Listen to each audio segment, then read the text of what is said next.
we'll move on to our next question, which will be asked by Vaughn Chipeur, a figure skater, and then we'll, right after he asks the question, Mr. Kusner, just head right on into the answer, please.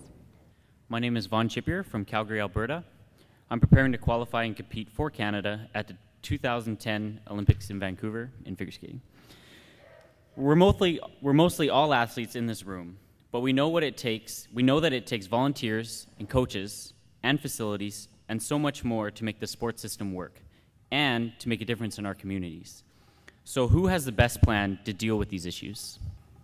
Let me start first by just clarifying for my colleague with the NDP. You know, I've been involved in the sporting community, and I've had a special interest in the sport file federally since coming to the House in 2000.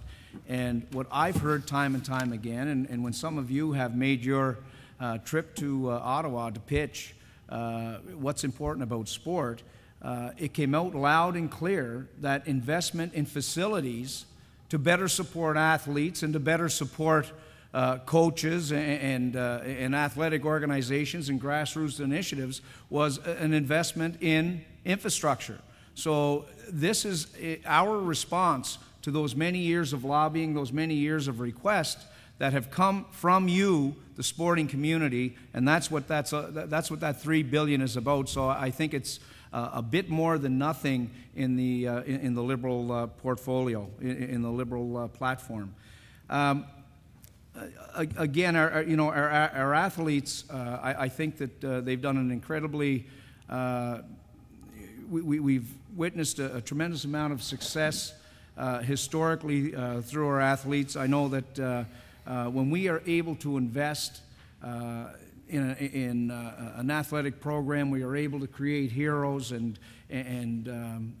we allow the next generation to aspire to becoming great athletes as well, who in turn come back and contribute to the broader society. And many of our former athletes, you see, they take leadership roles within communities and within politics or business, or whatever the venue might be. So if I have the context of the question right, how can we continue to support that, and you look at the international implications of that, I think if we can continue to support those international competitions and the hosting of them, I believe that that's paramount, and we continue to grow as a sporting nation. Thank you, Mr. Kusner. Ms. Yogaretnam.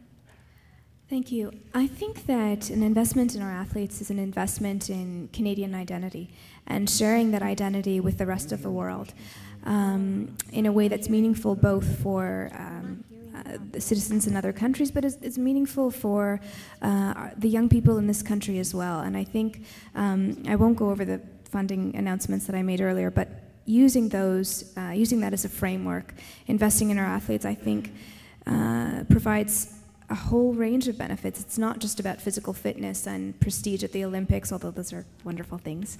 But it is also about, teaching our children that there are wonderful things that you can aspire to, and that don't involve drugs or crime, but can actually give you the kind of sense of achievement and possibility and prestige that you might seek in an avenue like that. So I think, that's certainly something that we're committed to, and that we'd like to see more of. Thank you very much. Next, Mr. McHugh-Russell. Thank you.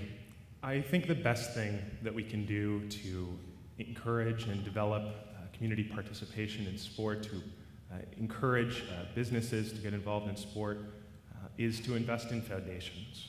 We have clearly laid out costed money in the budget that is long-term, it's predictable, and it's funding that will grow because it's pegged to Health Canada spending. It's not just a one-off, it's not just 1 or 2 years, it's predictable, long-term funding for communities, for infrastructure, for amateur sports development, but we also have a family child benefit that we think many families will use for sports so that they'll be able to start meeting those costs. Those are good investments because we know that every dollar that you spend on families, on sports, it inspires volunteers in the community. It inspires local businesses to come out and participate to fund those teams. You know, I played t-ball when I was 8, and it was funded by a local paint store. You know, we have the name of the paint store. You still have the shirt. The reality is when you invest in foundations, when you invest in communities and put the money on the table, then you inspire lots of other people. Just like a lot of other things, there's a multiplier effect, and we think that long-term sustainable funding is the way to inspire people to get involved in sports and the way to inspire our communities to keep it working. Thank you. Thank you. If I might just, we're having trouble hearing, I don't know if my colleagues are as well, just with no monitor up here, so we could just speak, you know, a little maybe slower, and we're politicians, so, you know, speak slow, but it's slow, It's clear, and loud so that we can hear the questions. Certainly. Difficult. I will do my best. And next we'll have Ms. Georges. Sure, thanks. I think I should remind everybody what happened when we did have an NDP government in the province of Ontario. We saw spending go out of control, and the province was brought to her knees. It's all nice to sit in here as a candidate and make huge promises to spend big money on anything and everything that everybody asks for across the country, but when you have to deliver, you can't put the country into bankruptcy, you can't go into deficit, and you shouldn't be increasing taxes at a time of global economic uncertainty. We need to be prudent and responsible in what we talk about and what we promise. You just can't be against everything and for spending on everything. $600 million is what we're putting into 2010 for infrastructure from the federal government. That is significant. $500 million province from the federal government province to give to the province of Ontario to help them support should they be successful in Pan Am. Almost $100 million to help with the university games. That is significant. These are real dollars that will turn into real infrastructure and help with the sport community. This is all needs to be recognized. Now, to comment on the ski jumpers, if I may. I met with the parents. I've met with the ski jumpers advocate and their lawyer, the president of the Canadian Olympic Committee, spoke with the president of the International Olympic Committee, all of the Commonwealth sport ministers that I met in Beijing. I raised it in my remarks and spoke with them individually. I'm president of the Fédération Internationale de Ski, the Ski Jump Canadian National Sport Organization. There's been contact with my office, Ski Jumping Canada. I spoke with the Canadian Human Rights Commissioner, and I even added it to the agenda for the federal provincial meeting, where I gained support from every sport minister across the country around the table that they were behind me in my quest to see our women ski jumpers compete.